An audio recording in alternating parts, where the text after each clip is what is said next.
Where are they all?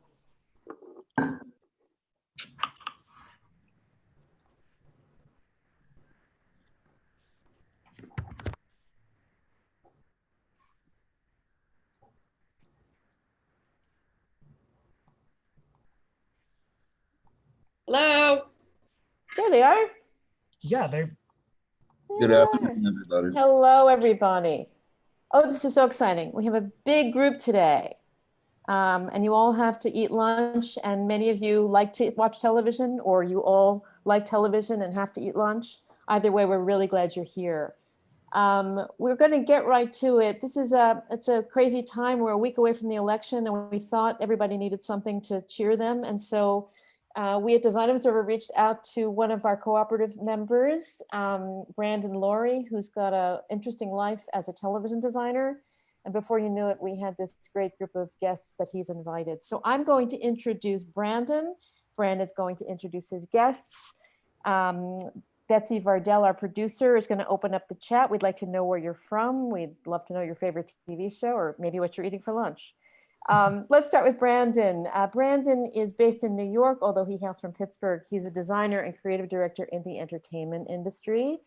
The majority of his clients are in television, and he's worked with really amazing brands in television, including, but not limited to, Comedy Central, AMC, Complex Networks, The Today Show, Nickelodeon, MTV, NBC News, and more. He's a very active member of AIGA New York. They're very lucky to have him, as we are. And as I said, he's from Pittsburgh, where he first discovered his love for television. Brandon, welcome so much to this lunchtime conversation. Please tell us who your guests are today. Thank you, Jessica. Hello, everyone. I'm so excited to welcome you all today for a very special Design Observer community session covering two of my favorite subjects, design and TV. Before I begin, thank you once again to Jessica for inviting me here today to lead today's discussion. It's a huge honor to share the Design Observer stage, so thank you. You know, it's funny to think that most of us own a TV set in our homes, but few people actually think about what it is and why it's used. You know, every day people watch TV for entertainment, news, and information, but what you see on screen is really only half of the picture. Behind the screen, creative people of all types really are making what you see possible. Designers like us, writers, producers, photographers, musicians, and even technicians, all working together to bring the shows that you love or maybe hate to air. Which brings me to today's guests who are responsible for all of those things. Each represents a different area of television, entertainment, news, and streaming services. And while each of the guests uses design for TV, each of them apply it in a different way. Today, we'll find out how. So without further delay, I'll introduce each of our guests and ask them the million-dollar question: what is your favorite TV show, past or present? Our first guest here to represent entertainment is Thomas Berger. Thomas is the Senior Vice President of Brand Design for Entertainment and Youth Group at Viacom CBS, which includes MTV, Comedy Central, VH1, Paramount Network, TV Land, Pop, CMT, and Smithsonian Channel. For anyone that wasn't counting, that's 8 brands. So Thomas, please say hello and tell us your favorite TV show, past or present.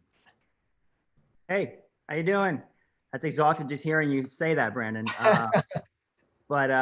Yeah, so it's hard to really pick one. You know, I think I would say if we go in the past, for me, I would say it's kind of a combination of You Can't Do That on Television from Nickelodeon, 120 Minutes from MTV, and a show like House of Cards on Netflix.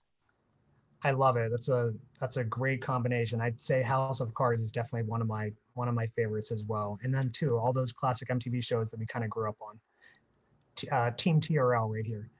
Next up on the news side, we have Patrick Driscoll. Patty is the creative director for CNN at Digital Worldwide. He previously worked for the National Hockey League, Pittsburgh Penguins, Go Pens, my hometown team.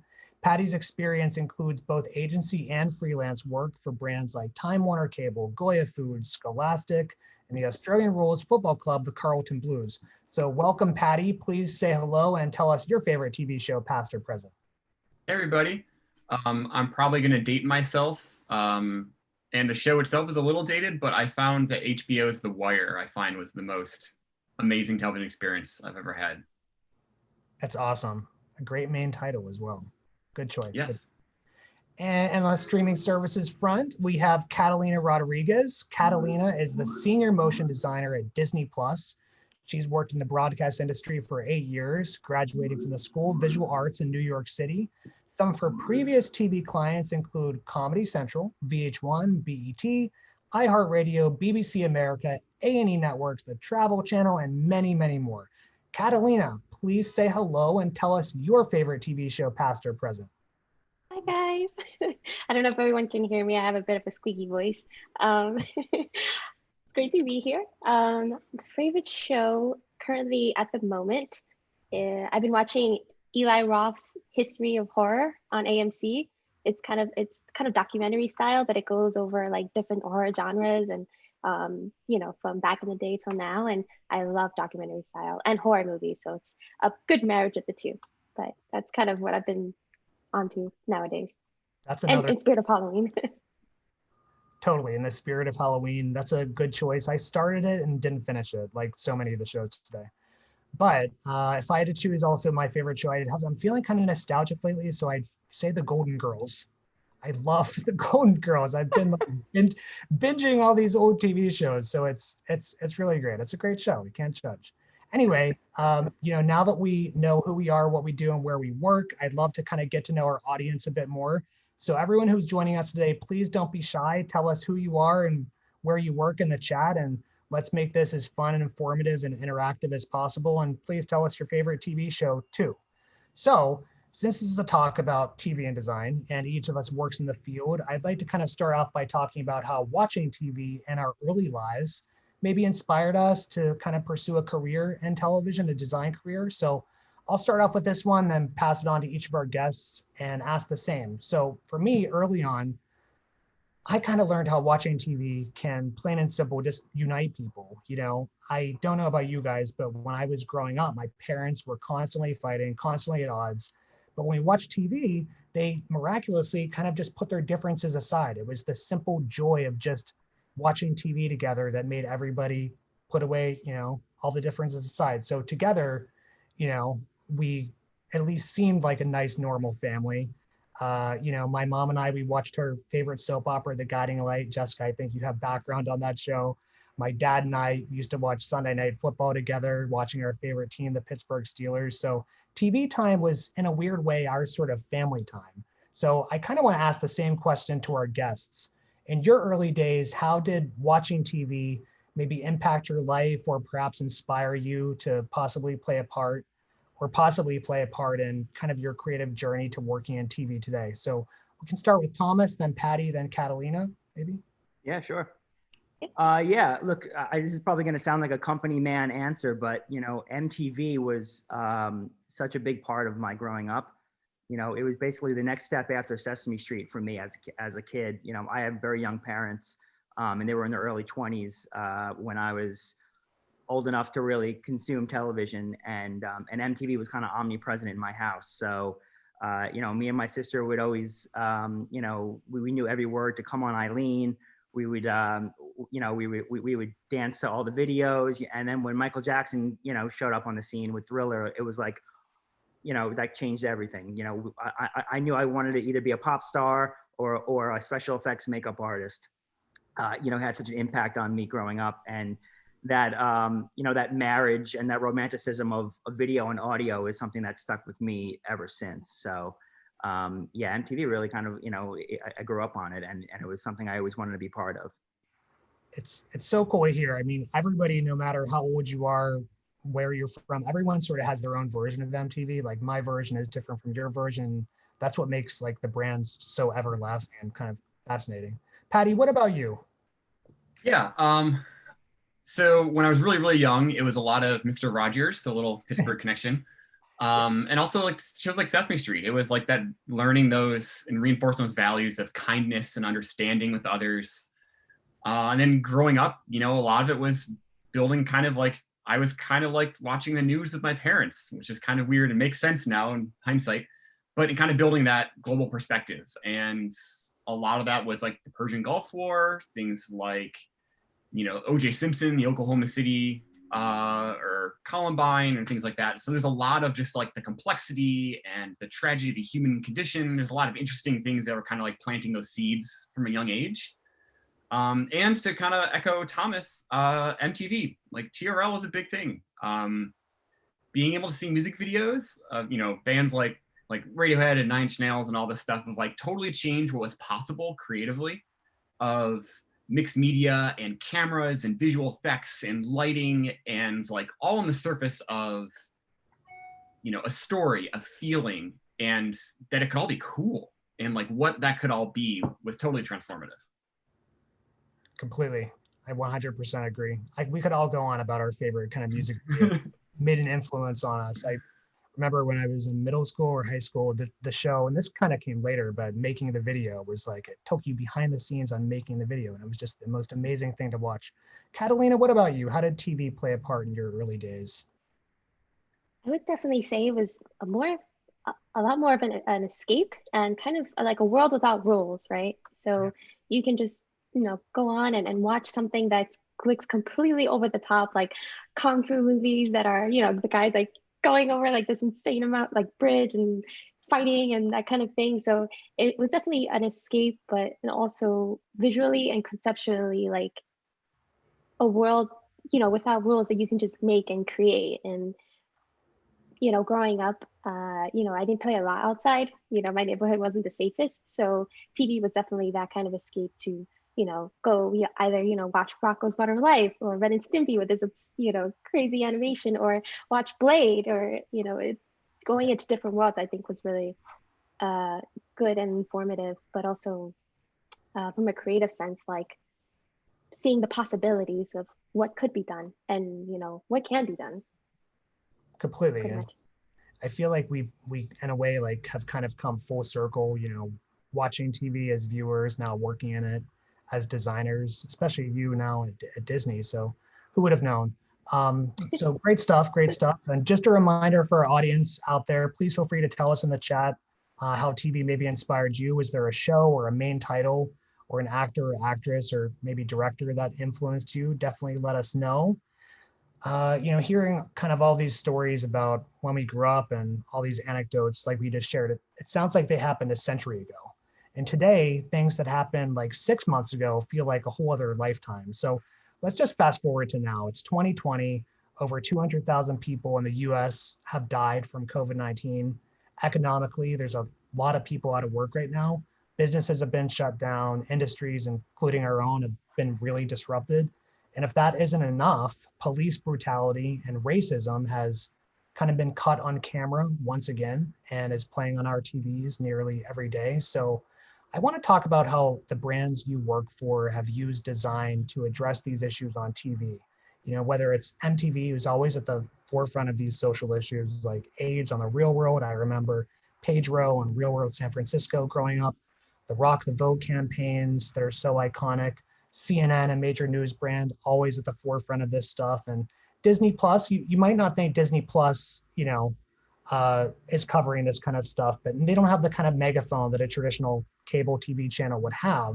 But what they do offer is an escape. And I think that in a time like this, something like that really can't be understated. So Patty, since you work in the news, I'd love to kind of start with you and have you tell us how CNN is using design to cover these issues. Then maybe pass it to Thomas, see what MTV is doing, then Catalina, and talk about Disney Plus. Sure. So CNN, like, we are the world's source for news and information, you know, and so with that comes a really powerful responsibility to our audience. We have to be forthright, we have to face a lot of hard realities, and it's also our job as the fourth estate to hold, you know, speak truth to power. And so design is really how we telegraph trust to our audience, I think. You know, everything needs to be very clean and clearly defined and easy to understand, you know, and so design kind of reflects our values of being universal, being egalitarian. You know, we have our own flavor of Helvetica called CNN Sans, you know, which like fits right into that, you know, very approachable, very universal kind of quality. And for things like maps and charts, interactive experiences or explainer animations, it all kind of extends outward from that core. In the context of 2020, it's really about providing context and clarity. things like impeachment or coronavirus or the election, there is a ton of noise out there. There's obviously, charges and things like fake news and all that sort of stuff. And for organizations like us, there is zero margin for error. Every detail has to be correct. And also everything else has to be easily understandable. And so for us, from a design perspective, it's really about prioritization, like giving weight to certain things or components over others. And there's always kind of the risk of giving, false balance or false equivalency to things and having to kind of focus on, the truth as it's discernible. But I mean, in some ways, that's really what design is all about, is ascribing hierarchy or ascribing value to certain things. And for us, like, our audience expects us to be reliable and trustworthy. So it takes a lot of legwork on our end to even just put together a super simple chart, because of all the work on the back end for us to make sure that it is accurate, it is clear, and we're not misleading, and we're not portraying things in any manner besides what it needs to be. So it's about staying focused on clear storytelling. So like our Facts First campaign is like a really good example of trying to kind of like be laser focused on that. Completely. And now that you mentioned that, I'd love to show our audience a recent sort of Facts First TV ad created by CNN, which I love it so much. And there's a few of them, but this is one of the standout ones, I think. It's just this sort of perfect combination of design and editorial. Many of us have probably seen it. So Betsy, if you don't mind, if we could play that and like let the audience kind of draw their own conclusions. It's called This Is a Mask. Take it away. No audio.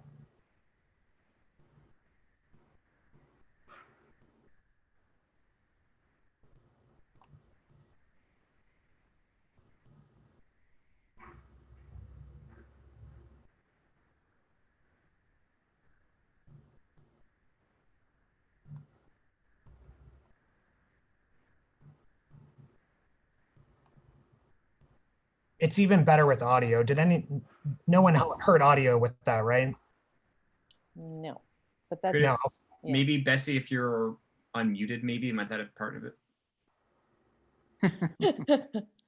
It's still very powerful, even without the audio. it's just actually very visually. powerful without it. I agree. I totally agree. Yeah, we can't take credit for that. That's our marketing department in Atlanta is incredible. They do a lot of really good stuff. They're amazing. And I Yeah. think, I know we didn't hear it, but I think there's some kind of line, like a mask says a lot about the people who wear it. It also says something about the people who don't. So, and I just love that. It's like this perfect marriage of just simple, straightforward design and like an editorial point. So Great. yeah, hats off to them and hats off to you. I love hearing about the philosophy of the design behind CNN. And then there is MTV, of course. Thomas, I know you and your team at MTV have been busier than ever in addressing all of these problems of 2020. So can you talk to us about all the ways that MTV Design has played a part in addressing all these issues this year? Totally, yeah. Well, first off, I would like to reiterate that our job first and foremost is to be a bit of an escape. As Catalina was saying, I think in the entertainment landscape, we're here to help take people's minds off of, for the most part, take people's minds off of things that are happening. But Chris McCarthy, who heads up the entertainment and youth group, often cites MTV's mantra of escapism to activism, right, and everything in between. So that's we get the escapism and we do it in spades. But we do also, we have a huge megaphone, right? So we have not only through MTV, but through the 1,800 brands that you mentioned that underneath the entertainment and youth group, we have a huge megaphone and a huge opportunity. And I think that, another thing to say about that is sometimes the average viewer who's not watching the news is watching our network. So it's also another opportunity to introduce them to some things that they may not be kind of fully aware of. So it's even more important to get that message out there. But like you said, MTV has always been kind of at the forefront of using that megaphone to kind of give a message to the masses. In 2001, when I first started working at MTV, they went dark for 17 hours. to highlight the victims of hate crime. And it was a great stunt by Jeffrey Keaton, my mentor. And you know, I just started working there, and it was so powerful to me to be part of something like that and see how design can be used to really make an impact, right? And you know, and how silence can speak volumes, you know. So you know, that was amazing. That was amazing for me, and I think when we're at our best when we can actually you know, give people their junk food and their vegetables as well. So that's kind of like the line that we try to straddle. But yeah, no, this year has been crazy to say the least. And you know, with what happened with George Floyd is insane, and the brutality that happened there. We saw this as an opportunity that we really couldn't stay silent on it. And so we partnered with Colors of Change, and we shut down you know, our net and VH1 and BET and comedy for I think around 8 minutes and 46 seconds, which was the amount of time that George Floyd you know, couldn't breathe, right? You know, when he had a knee on his neck. So we went dark with the simple message of "I can't breathe," with a text call to action to take action against the people who did this. So so that was a big moment for us. That was about a day before my daughter was born, so it was a particularly emotional time for me. And you know, just the way that everyone really rallies around these initiatives is something that's amazing about this team. You know, they could hit so many different tonalities, like I said, from like the biggest bombastic party of the Jersey Shore to really speaking truth to power, like Patty said, when we need to. So so that spot was something that was a big moment for us. And we continue to partner with Colors for Change on a series of PSAs. We're just releasing one today called Just, which I think we're going to play. And it's also just about, you know, holistically about you know, some of the voices that have been silenced over the last couple of years due to police brutality. And you want to play that stuff? Do you want to play those spots now, or? Yeah, totally. And I mean, you guys do an amazing job. You know, obviously these projects aren't planned; they happen in real time, and you know, MTV meets the moment, and it's usually people just grinding down on a weekend or a same day or next day turnover. So shout out to the teams who have worked on these things. Everyone's done an amazing job. As Thomas mentioned, you know, this spot was created at the drop of a hat. What I love most about it, 8 minutes and 46 seconds. It's a beautiful way to kind of use motion to get this across. It's so simple, but pretty brilliant. And it's also universal, right? Everybody takes a breath. Everybody knows how it feels to not be able to take a breath. Yeah. Whether you choked on something or, you know, it's something we can all really kind of connect with. So obviously we don't need to play the full 8 minutes, but it definitely was a powerful roadblock across several of our nets and in our social space as well. And what a rare sort of disruptive way to use like the medium of TV, like as a time-based format. Like if someone tunes into that and sees it, they might think, you know, they're going to see the countdown clock and it's going to hit them. It's a really, it's so simple and like stark and direct, but I think it's really effective. So Betsy, you want to go on and play the other PSA that Thomas mentioned? And Thomas, this is like an exclusive, right? Yeah, this is actually just releasing today. So this is actually connected to our Vote for Your Life campaign. As you know, as we know, you know, with voter suppression, you know, some of the voices that are definitely being silenced are minority voices. So this is a spot that we started working on around the VMAs, but felt like it was an appropriate time to release it now. Yeah. He was just opening the door. She was just sleeping. He was just wearing a hoodie. He was just trying to feed his family. She was just at home watching TV. He was just taking the train home. She was just trying to get help. He was just a kid playing in the park. It's time to just take a stand for their lives and for yours. Vote for your life. Make a plan to vote on November 3rd. Really amazing work. Really great stuff. Vote, people, Really vote. Yeah. So, And Thomas, in terms of COVID and the whole coronavirus pandemic, you guys also created a pretty amazing campaign that was picked up by the Ad Council. Can you tell us a little bit about Alone Together? Yeah, and a lot of people who are on this chat had a lot to do with not only this piece, but a lot of the work that we're talking about here. So shout out to everyone who's been a part of it. Yeah, Alone Together was, again, the idea that we have a huge megaphone and an opportunity to speak to, a different audience maybe. And we wanted to make sure that we were informing the audience of not only what was happening, but also, there's so many layers to what has been happening. There's obviously the wear a mask of it all, and also we did do a mask like piece of creative, and the CNN spot. We caught the CNN spot probably like right when we were in development, and it was one of those moments where you're like, "Damn it, they did it so well." So shout out to that team, because we know that we love when that happens, right? But yeah, no, not only just, keeping people informed, but also, the mental toll that it takes in being home and isolation and, whether you have a house or a studio apartment, it kind of affects everybody differently. So, we've done a lot of work, for Alone Together over the past several months. We've partnered with a lot of amazing creatives, in addition to the Ad Council, and it's really amplified the message a lot. So I think, we wanted to create, also twofold why these spots are animated. A big reason is production stopped down. So we really had to figure out a way to do creative, to produce creative when we're not able to really shoot anything. And it was also a great opportunity to kind of look back at MTV's legacy of animation and illustration, which we don't really see that much on the air these days. And use this as a as a launching pad to get some more animated and illustrated work across our platforms. So this is Alone Together. I think we have 2 spots that have kind of different tonalities.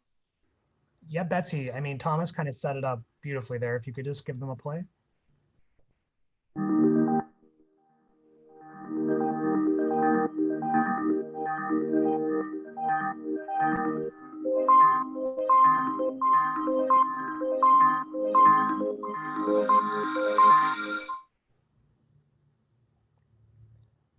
That was great. I mean, I remember we were I feel like, I can't remember exactly when those were made, but I feel like it was around the height of the pandemic. So just kind of seeing that stuff on air was one of the few sort of comforts we had when we were all sort of stuck at home, when everything was just really scary. Yeah. So really well done. Yeah, we really wanted to hit like, the optimism and create, and that was Abby Lossing who created that piece. But all the pieces use the color palette that, of the campaign, but, diversified in stylistically. But we wanted everything to really have an optimistic and a positive tone. So the next spot, it has a little more irreverence, but still, I think, speaks to something that tries to lighten up what is an otherwise, definitely a bit of a dark subject matter. Yeah.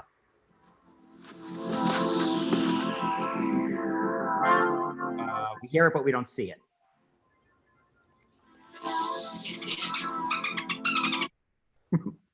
Spoiler alert, there's a dolphin involved. Right.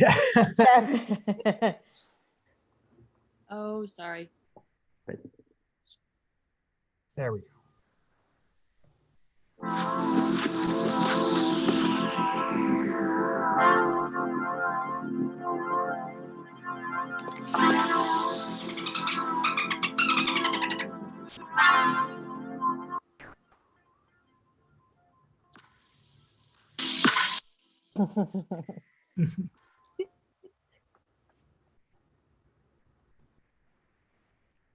That's great.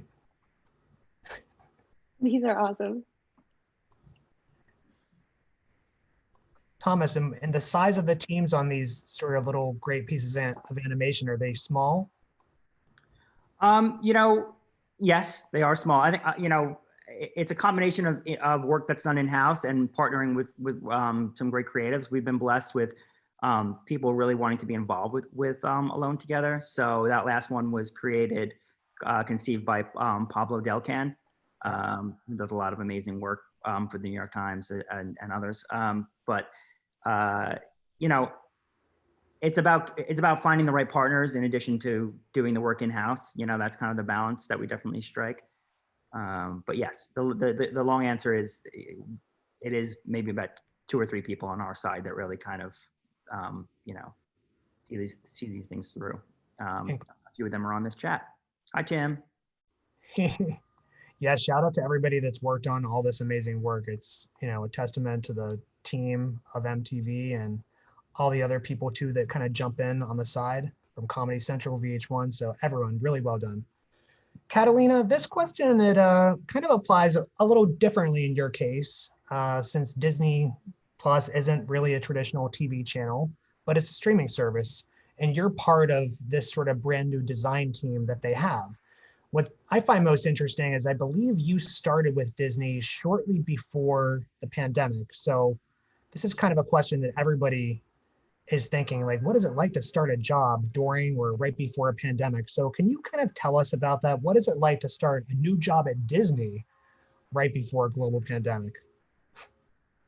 Well, it's definitely very interesting. It's not as traditional as, you know, meeting people face to face, but I think like I really cherish now, you know, building personal connections, you know, having that water cooler talk, you know, with designers and just people in the working space, because there's nothing like being in front of a person or just seeing a person's face and talking to them, especially when it comes to design or just brainstorming and concepting ideas together.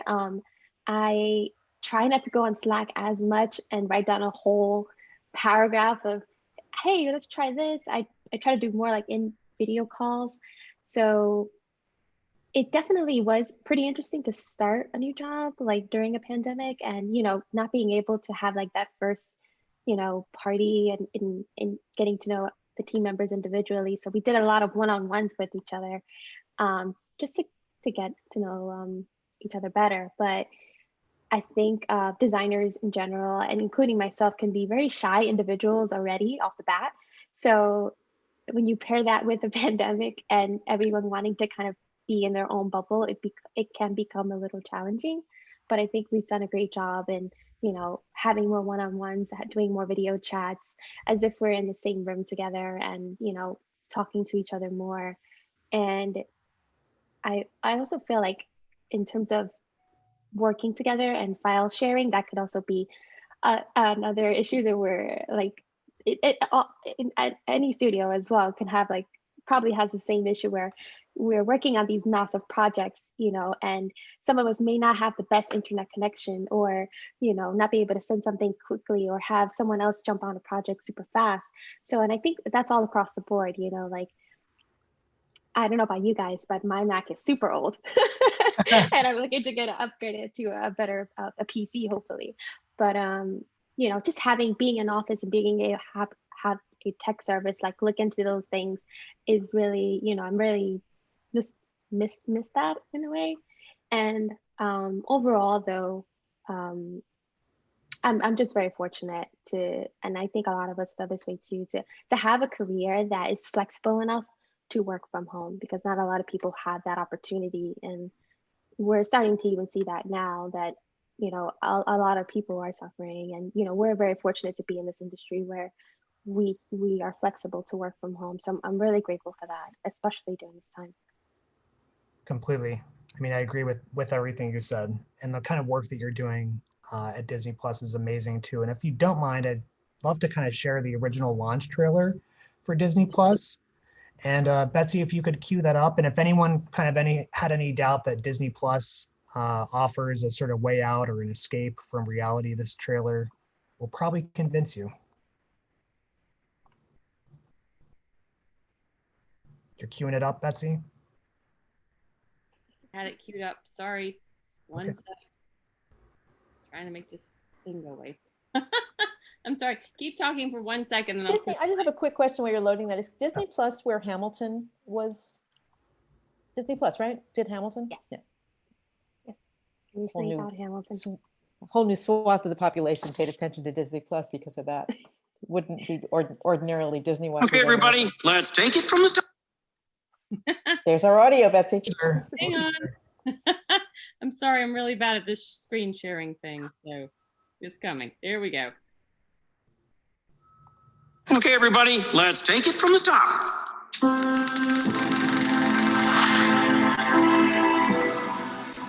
Something's happening. Something extraordinary.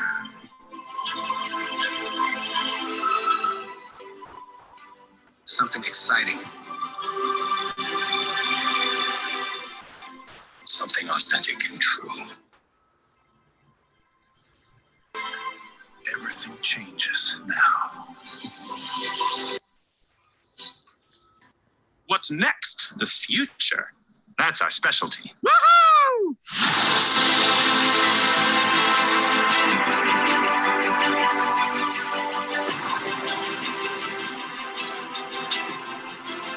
Do you trust me? Yes.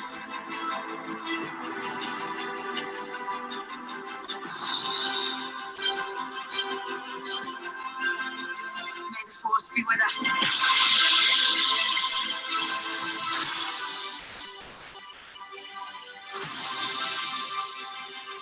To infinity and beyond!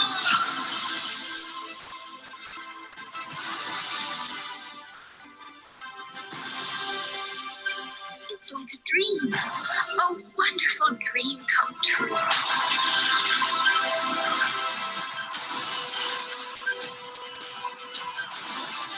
There's something very rare.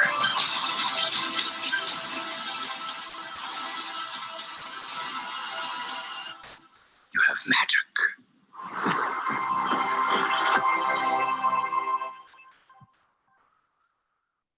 That's awesome. Love it. Thank you so much, Catalina, and everyone else for all the sharing all the amazing work. It's really, really great stuff. So now that we're all kind of a bit more familiar with each other and The 2020 election isn't a few weeks away. Okay. It's already here. Millions of Americans. In case you're wondering. Right, exactly. It's in Betsy's queue. Betsy, are you watching the news? No, now that we're all kind of a bit more familiar with each other and all of our work, it'd be great to kind of step back and talk about how design is used organizationally at TV brands, you know, just like the ones we work for. And I think this topic will be super interesting for anyone here today who's wondering how design fits into big global brands like Disney Plus, CNN, or MTV. So I'll kind of start off just briefly by talking about what I've observed in the business personally. From my experience in in-house design teams of TV brands, they're usually kind of structured in two different ways. One is like an agency model, and the other is a more of a creative services model, if you will. The agency model, you know, the projects are like agency jobs. There's project teams, roles, tasks. Whereas the creative services model, designers usually like receive requests, have a short timeline to do the work. And yeah, the creative services model tends to think of design as more of like a commodity, whereas the agency kind of model sees design as an asset. So I'm very curious how the design teams and perhaps even the creative cultures at Disney Plus, CNN, and MTV work, and what role design plays in the larger business. So maybe we could start with Thomas, then Patty, then Catalina on this one. Sure. Well, I think you know the answer to this, Brandon. But yeah, no, I think our I think we're constantly trying to revolt against the creative service model. Yep. The agency model is one that we champion because we know designers are more than just decorators, and the more that they can be embedded in the process earlier, the better. I wrote a really dry sentence that I want to repeat because it shouldn't be said again, but I think when we are at our best, our design teams are working in lockstep with the editorial creative team, strategy, and production to create effective campaigns that speak to our audience. So that's great, but that is such a grossly simplified way of approaching a very complex problem. yes, we want everyone to work collaboratively, and we want designers to think strategically, and we want them to think editorially. But it's a challenge because we all approach these problems in different ways. Designers approach it in a different way than a strategist will approach it. But that's why a collaboration is more important than ever. And really having an open collection of ideas is really what makes the work better. So yes, I think when we're at our best, we do that. I mean, that sentence is true. It's just the way I said it sounds really bad. But we're at our best when we are kind of galvanizing and like Voltron and kind of getting all those pieces to create the best product. I think for me, I obviously am empathetic to the designer and how they think about things, but I do try to press on my team to think like a strategist, think like an editor, think like a copywriter, because that's going to make you a better creative professional. And I think that sometimes we get sometimes we can be a little insular in our thinking, and it is just as important about is this the right typeface to also think about like what is it? Let's take a step back and what is the message we're saying, and how are we kind of approaching it? How are we affecting the audience, and how are we making them feel something? So design is as important as ever. And I think MTV has always been, and Comedy Central and VH1 and all the brands have always championed design. Our president, Chris McCarthy, fancies himself as someone who really kind of holds design to a high level. And I think that, there's a double-edged sword there. He's very involved in design and has a passion for it. So he may comment on something that a typical president of a company wouldn't comment on from a design perspective, which at some point you're like, it's a struggle. But at the same time, if you flip the coin, having someone like that care about that is so much more important than having them think that it's a commodity, So yeah, I think the agency model and that partnership is so important. That's great. And Viacom, I mean, in comparison to other places that I've worked, they do it so well. It's great to kind of work somewhere where there is a sort of culture of respect for design, and even having like design advocates, if you will, like yourself, to kind of help fight that battle. And even at the top too, hearing that Chris McCarthy kind of prides himself or sees the inherent value of design. It's a great thing to hear. Patty, what about you at CNN? What's it like over there? Yeah.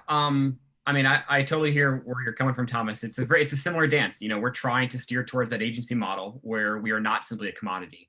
And that's challenging in a news environment when you're trying to maintain a high level of aesthetics and consistency in a breaking news environment when things are happening very quickly. And so, it's also challenging, if you're trying to think of yourself as kind of an agency and you're providing a unique, a unique perspective. It's where it's really different when you're on the inside of a large company is that you can't fire your client. You can't finish a project and you never have to see them again. Like, these are relationships you have to kind of leave those bridges built, and you have to those are people you're going to come back to, or they're going to come back to you. And so there's a lot of back and forth, and you have to be very careful about how you manage how much do we really care about this piece, and like it needs to be exactly what we want it to be. But also you don't want to fray or damage the relationship with this person, because you also know you need to keep that flow and that positive connection for the looking long term. So for us, it ends up kind of being there ends up being kind of two roads. There's the shorter breaking news kinds of content, which we, to try to help out the brand and ourselves, we've largely built a series of internal toolkits and rigs and templates that we kind of empower a lot of our editorial partners with. So inside CNN, there's kind of all of us on the editorial side, and then there's the product side. The product side, they're the people who develop our apps, who build our CNN Go platform, John King's Magic Wall and all that stuff. Like they do all the design and graphics for that. For us on editorial, it's more about the support and execution of the actual storytelling.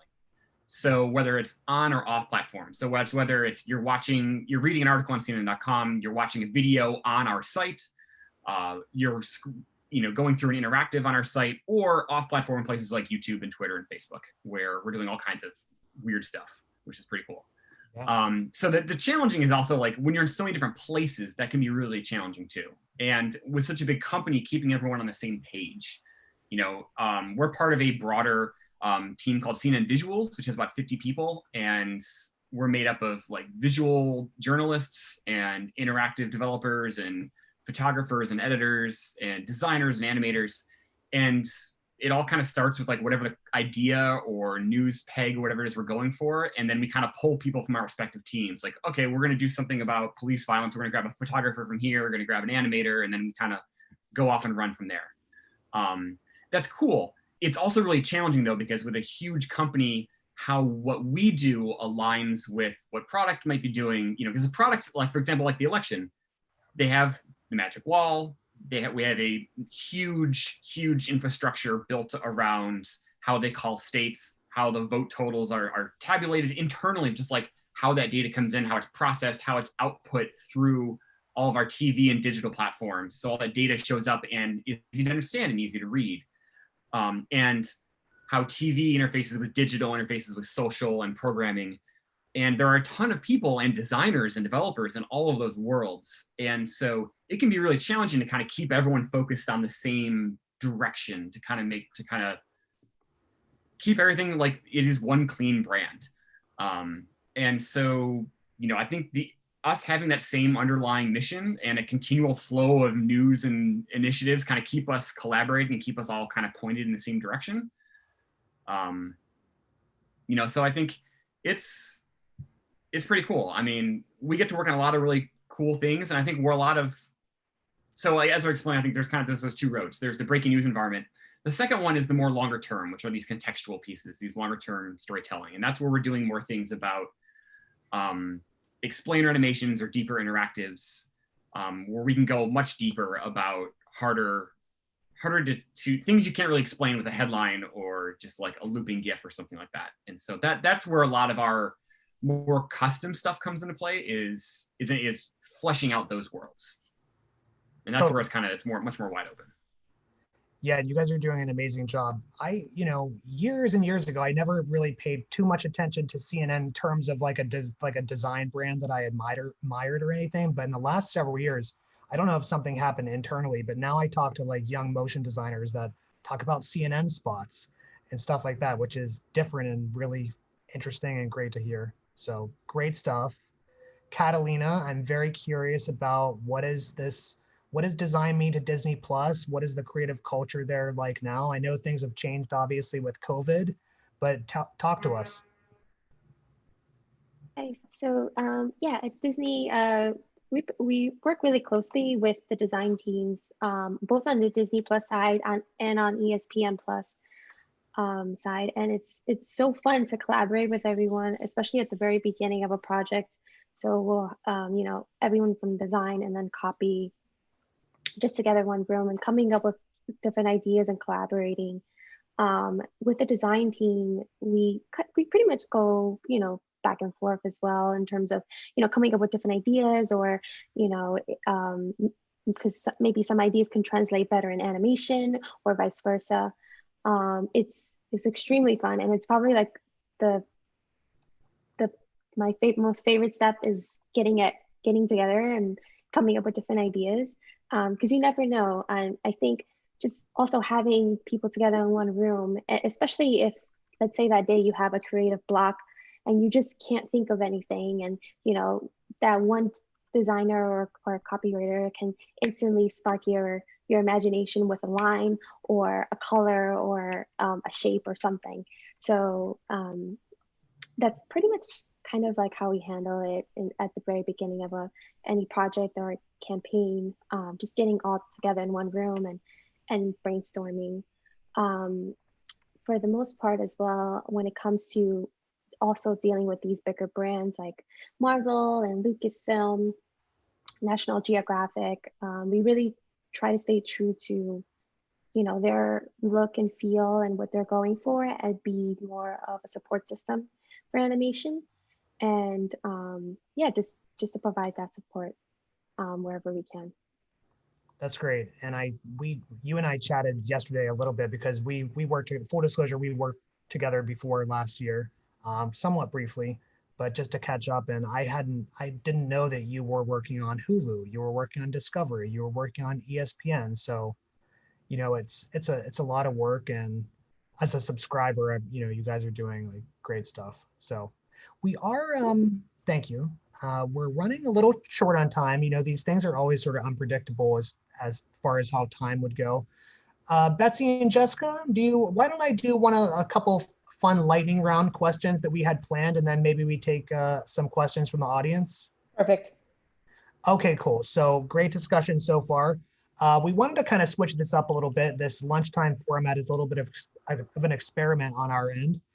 So we wrote these sort of fun lightning round questions relating to TV and design, and we'll just go through a few of them, and then we'll answer some questions from the audience. Okay, so we'll go Catalina, Patty, Thomas. Catalina, Bugs Bunny or Mickey Mouse? Mickey Mouse. Fantasia. I love Fantasia, it. Mickey Mouse. Great, you're a company woman. Patty, Anderson Cooper or Sean Hannity? Anderson. Blue Steel every day of the week. He is an excellent newscaster. Thomas, The Real World or Jersey Shore? You're asking me to pick between my children here. I gotta take it from the Blueprint, Real World. I love it. That's a great answer. That's a statement. Catalina, the Disney Castle logo is the home of what iconic Disney princess? I'm gonna say Cinderella. Correct. I love Okay. it. Perfect.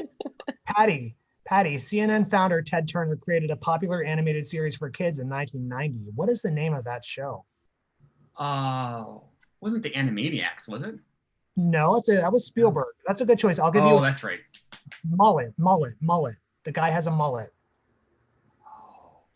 Captain Planet. Oh, okay. Next one. Huge. I'm scared.